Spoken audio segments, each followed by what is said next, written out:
Okay, this is from Rage Against the Dark Arts, Miriam Francis, Substack. Please follow her if you have the inclination. This post is Government Inquiry into Cults Highlights Child Safety. September 27th, 2025.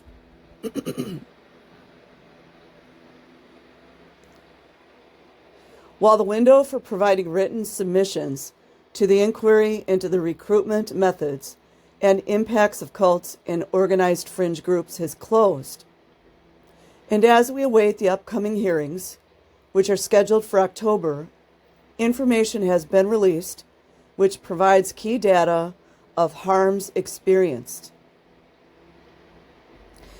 These published insights raise serious concern for the safety and well-being of children in these groups.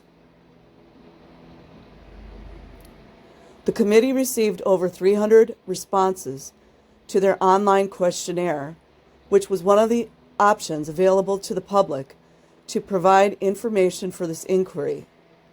Some of the information from the report is detailed below. 63.4% of respondents became involved with cults or high control groups through family connections, such as being born into a family or marrying someone already involved, or following parents, siblings, or children who became involved. 94.9% of respondents experienced psychological harm, behaviors that manipulate or damage a person's mental and emotional state. 85.8% of respondents experienced personal restrictions, behaviors that limit a person's autonomy, agency, or access to basic resources and opportunities. 52.4% of respondents experienced physical harm, behaviors that directly compromise physical health or safety. Most people reported a combination of psychological coercion, emotional abuse, and social isolation. They reported that their involvement in a cult or high control group completely changed their beliefs and behaviors. That's how they were designed. Many people with personal experiences described overcoming indoctrination as waking up.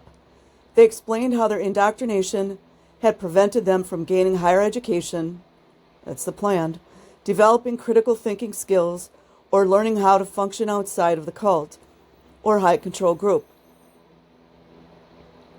Those detailing experiences of people close to them described a complete loss of their friend or family from their lives.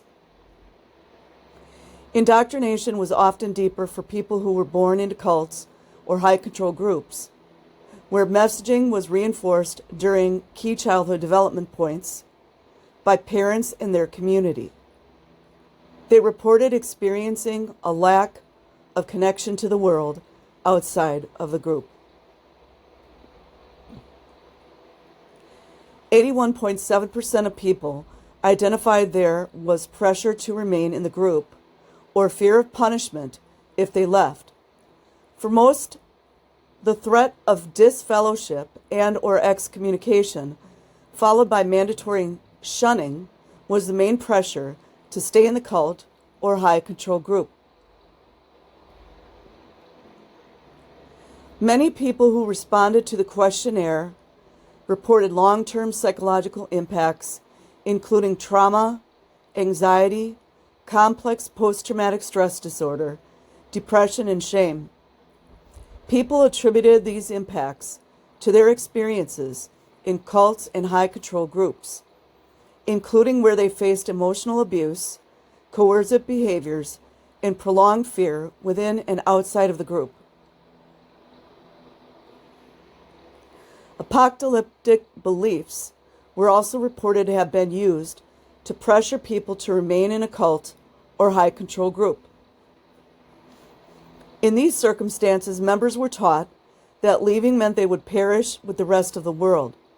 People described how such beliefs shaped their everyday lives, making pursuing anything outside of the group, higher education, meaningful work, financial stability, or relationships purposeless.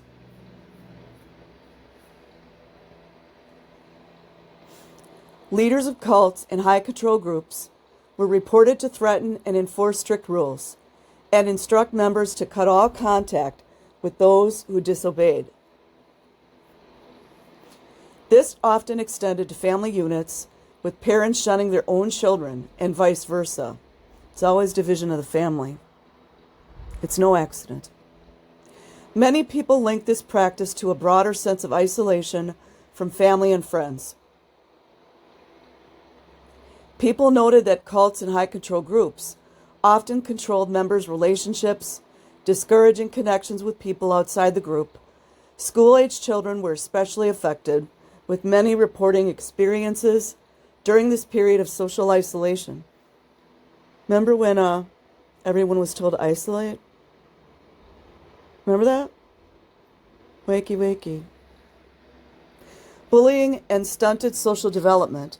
Romantic relationships outside the group were rare, and in many cases, dating or marriage required leadership approval, with male members' wishes often prioritized over their arranged female partner's consent.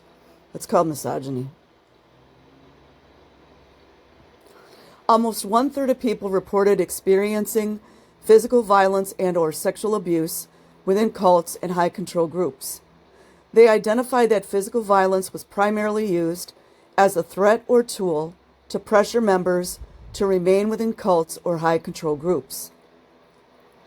Children were most frequently reported as the victims, with many groups supporting physical punishment to correct perceived bad behavior and to shape the desired behaviors of group members. Some people reported experiencing or knowing other members who had been sexually abused by other group members, with women more frequently reported as victims. People noted that incidents of physical and S abuse within the group, including instances of child abuse, weren't largely unreported to authorities. There you go, you guys. Police are not doing anything when they get the S abuse reports. Don't you guys wonder if some of these police are doing the same things? Huh. Or maybe they're just getting paid.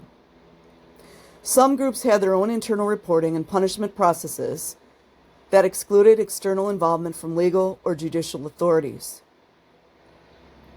Arbitration, anyone? These processes reflected gender biases. Yeah, I guess it's okay to have gender bias when you're in a religion.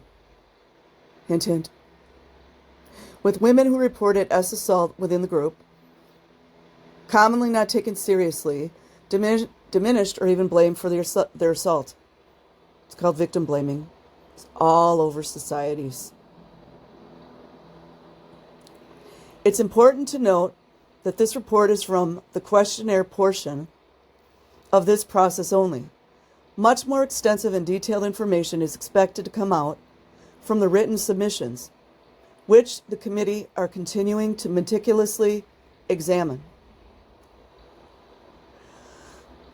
This inquiry, being the first of its kind in the world, is a monumental undertaking, and one that must be done with empathy, care, and adequate time for proper and thorough consideration across a spectrum of experience detailed by those who bravely contributed their stories.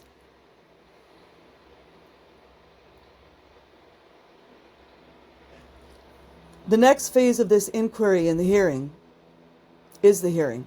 So far, public hearings were held on the 23rd of July, 2025, with Catherine and Ryan Carey, who are survivors of the Geelong Revival Center, and Richard Baker, who is an investigative journalist.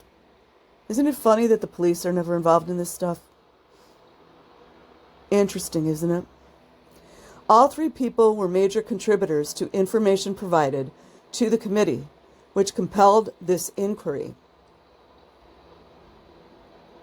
Future hearings are scheduled to take place on the following dates: 13th October 2025, 17th October 2025, 20th October 2025, 21st October 2025. For the full report on the insights from the inquiry questionnaire, visit the website at www.parliament.vice.gov.au/COFG-questionnaire-insights. And I will leave a link in the description box. You can go ahead and subscribe or pledge support to Rage Against the Dark Arts. Peace.